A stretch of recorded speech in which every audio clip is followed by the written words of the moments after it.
What is good, you guys? We are back with another video, and today I'm gonna be doing something a little different.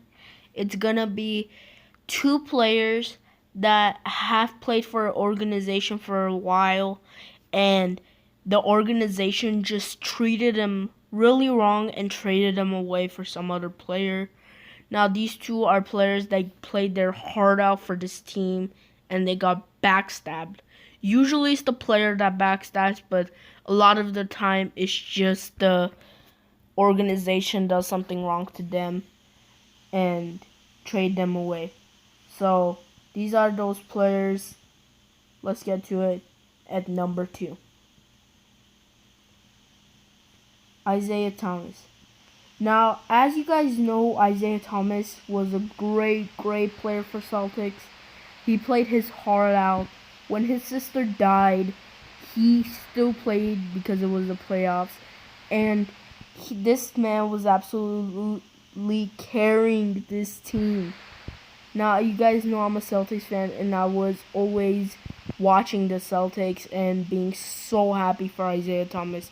The fact that he's the one on our team. I love that fact. And after the organization backstabbed him by trading Jay Crowder, and I don't know what was a draft pick they traded to Cleveland Cavaliers for Kyrie Irving. He really felt backstabbed because this man played a while for this team. He was absolutely carrying the team when he was sad. This organization, he was just giving everything he had. His sweat, his heart, his tears, everything for this organization, and he absolutely got backstabbed. This was basically, he felt like this was his hometown. He felt like he's gonna stay here for his whole career. But it didn't happen because he got traded away. Now, if you guys haven't heard the story, during 2016, his sister got in a car accident. She ran into a pole. She had no seatbelt, no nothing, and she was going like 60 miles per hour, and the car absolutely felt like someone punched it from the middle, and it was just like absolutely bad. He didn't think he was gonna play until the fact that it was the playoffs, so he didn't want to leave the players out and backstabbed. So that absolutely felt bad. I absolutely was so happy that he decided to play. And it happened. But after he left, he was really sad. Like, I would be too, because this Celtics team was where he became an all-star, where everything started for him. And I don't know what else to say, because there is nothing to say, because he was doing everything he had and the organization absolutely treated him like that. That's all I gotta say. Celtics, I love you guys, but this was not the right choice, because he, as a 5'9" player, was a great player because he did everything for this organization. And after he left, he just felt backstabbed. Now, I know I keep saying backstab, but usually every single fan of NBA thinks, oh, it's the player that does something wrong and the organization doesn't want them. No. It's usually the organization that does not want the player. They want to have the most famous one, not the all-star one. So, that's Isaiah Thomas, and let's get to it at number 1. At number 1, my favorite shooting guard himself, DeMar DeRozan.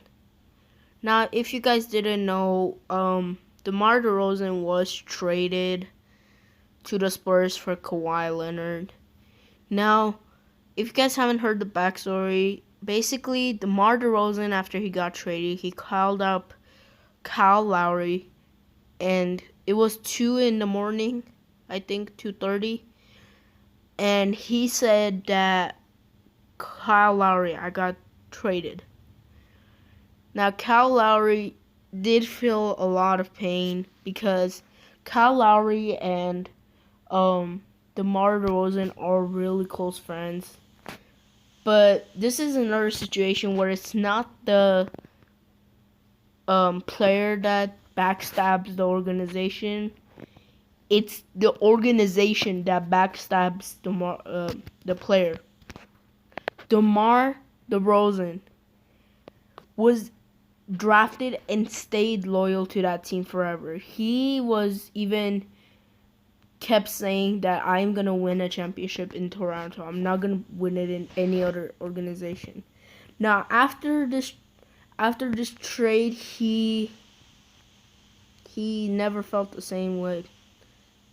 Now, DeMar DeRozan, it's really hard even for me just to see DeMar DeRozan in a different jersey other than Toronto. But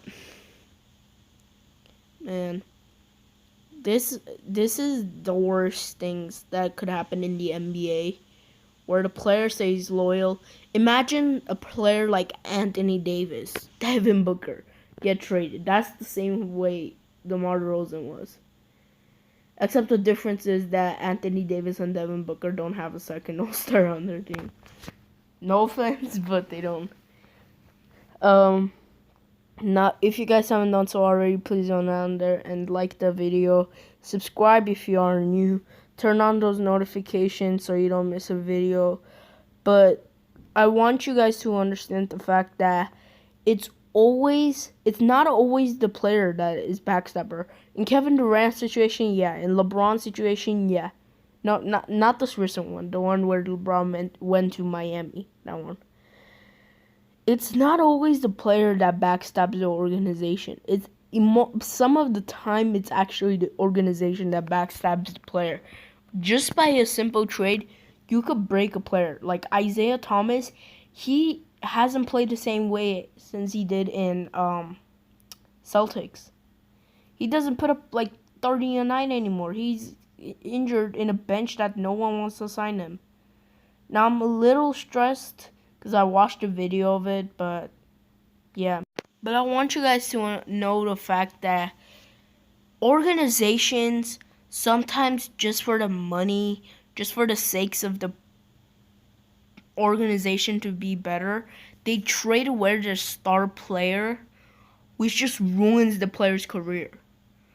DeMar DeRozan is still a great player. He's like top 3 shooting guards in the NBA, but he will never be the same way he was in Raptors, because Kyle Lowry and DeMar were like the closest bond anyone has ever seen.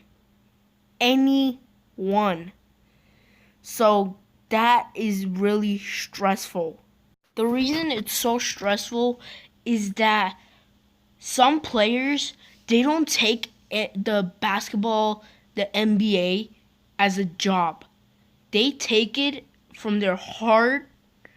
They give their heart, spirit, tears, sweat, everything for that organization. And then when they get backstabbed like that, they never feel the same way.